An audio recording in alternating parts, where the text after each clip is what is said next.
In 2023, the Migration Policy Institute estimated that over 108 million people have been forcibly displaced from their homelands in our modern world. These individuals are called by many names, such as migrants, refugees, asylum seekers, and more. Whether from Latin America, the Middle East, Africa, or Asia, the reasons for this massive exodus are vast and complex.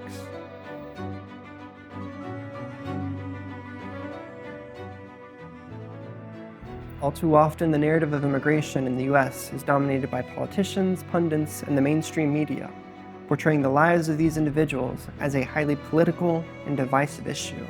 Within evangelical, Pentecostal, and charismatic circles, many Christians are more likely to be influenced by what the media says about immigration than over the teachings of their Christian faith.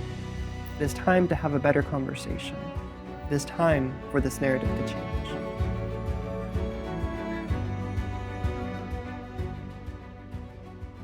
This course will reconsider the way Christians think about immigration by starting with the Bible rather than politics. The Christian worldview is not based in fear, but in faith and the hope of the gospel. In this course, we will set the theological foundations for understanding the narrative of immigration through the grand narrative of Scripture.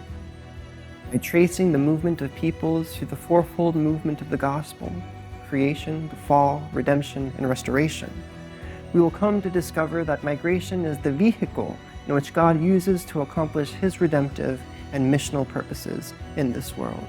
My name is Daniel Montañez, Director of the Center for Public Theology and Migration, and I invite you to join this new online course as we seek to transform the narrative of immigration through theological reflection and redemptive action.